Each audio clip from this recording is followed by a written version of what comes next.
Hey, what's up everyone? Morey Croson here, and today we're going to be going over 8 exercises to help improve your arm swing. And when we talk about improving the arm swing, the big thing that I see is people lack the ability to get that really great shoulder extension, bringing that arm back as they're running. And a lot of times there's a lack of range of motion within either the scapula or that front part of the shoulder, or maybe even just a posture issue that could be infecting that. So, all these exercises will help in addressing that. And really getting particular into whether it's more of a range of motion thing or a strength thing, or it also could be both. And these are all exercises I would say that you could do on a daily basis to help just open up those shoulders, which is super important for being able to run faster. And as always, guys, if you like the content here in the video, go ahead and like and subscribe. It really helps us out. And then comment down below if you have any recommendations for us, and we'll hop right into the video. Hey, what's up, guys? So let's just go ahead and hop right into this here. So you can see here I have a pretty light band. It doesn't necessarily need to be super heavy, but just going and pulling back, getting that nice shoulder extension here, really working on range of motion, being able to pull back as far as I can, as well as being able to work on the actual strength within like the lats and the shoulder extenders.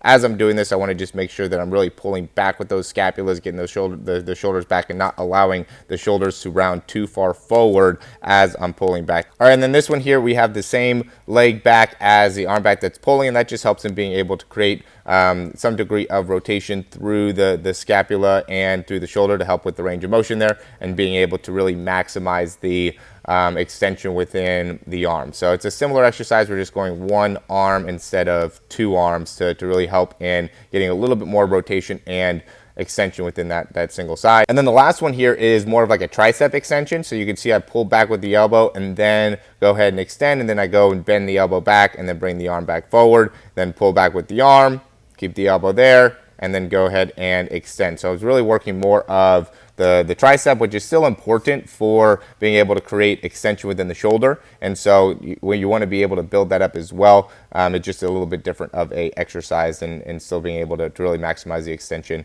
within the arm. Okay, this one's going to be more of a stretch. So you can see, make sure you're getting your feet out in front of you plenty, get those hips to be sitting back, and then from there, you're really pulling back with the shoulders. I'm keeping my shoulder blades together. I'm also making sure that my arms aren't rolling forward at all, and I'm also lifting up through my spine to make sure that I stay nice and long through that position there. And then from here, I could even lift up a little bit in my hips to be able to really maximize the actual exercise. So you can see how I lift up, and that really makes it so now it almost becomes a strengthening exercise and a range of motion exercise once you lift those hips up. So start off keeping those hips down, just feeling that stretch, really squeezing those shoulder blades together, keeping that spine tall, and then as you get better with that, you can lift up the hips and help improve there. Okay, this one you just need like a dowel or a baseball bat or anything that you could just hold right here. And what I'm doing is I'm lifting up the actual dowel, and as I'm lifting it up, I'm pulling outwards as well. So I know my hands are in a stationary position, but as I'm doing this, I'm pulling myself out. And you do want to be up against the wall to make sure that you can keep your body nice and straight. So I have my glutes and my hips turned on, I have my core turned on. I don't want to bend too far forward as I lift up with my shoulders. So that's just a good visual cue to make sure that you're not going forward at all as you're lifting up. So you don't have to have the wall, but it is a good visual cue to make sure that you're maintaining everything nice and straight as you're lifting up. Okay, here you could use like a barbell. I'm using obviously a vertical jump box, but anything that can get your hips, your hands pretty high up into the air.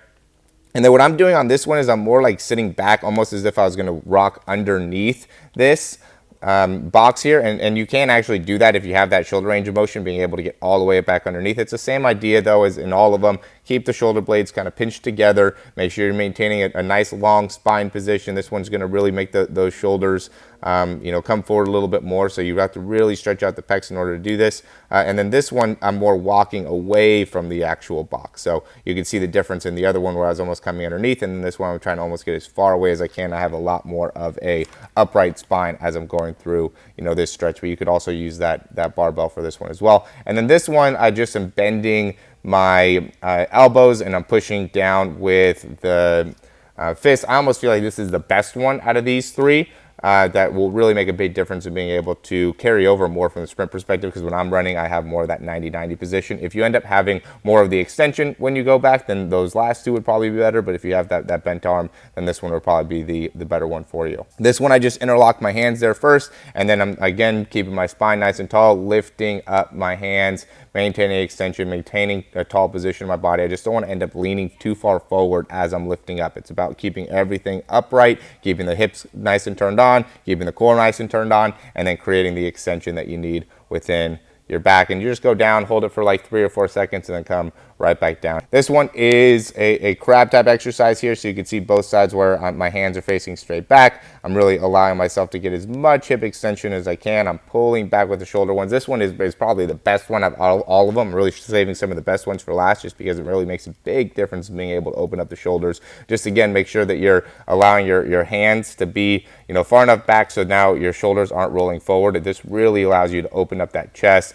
really allows you to activate through your lats and through that mid back, and really makes a big difference in the range of motion within the shoulder. So I highly recommend this one. And then the last one is just to do one arm rows. As we talked about before, there's sometimes a bit of a strength issue that goes into this as well. So, you know, really maximizing the strength within your lats and within your back is going to be super important. Just when you're doing these one-arm rows, keep that back nice and flat and make sure that you're getting your elbow all the way up as you're pulling up there. So don't go in and get only to this height. You want to make sure you get your elbow all the way up as you're working on those one-arm rows. But it really helps in creating some strength, and I do think you can benefit a lot from a speed perspective by just having the strong enough strength and extension when you're running. All right? As always, guys, thanks for watching these videos, and we will talk to you soon. And again, if you like the video, go ahead and subscribe down below. Check out some of the other things in the description. We have some different speed program options where we have these type of exercises within our actual program. We also have a speed ebook. We also have some other free giveaways that are down below in the description. And if you have any questions about actually joining our speed program, I highly recommend it. Go ahead and reach out to me. That would probably be through the website, would be the best way to do that, just because most of the stuff in the description here below is just going to get you set up within some of our free stuff. But if you're looking to actually join the program, go ahead and reach out to us through our website, and I'd be happy to hop on a phone call or with you, and we can go over exactly what all that entails. All right, we'll talk to you guys soon.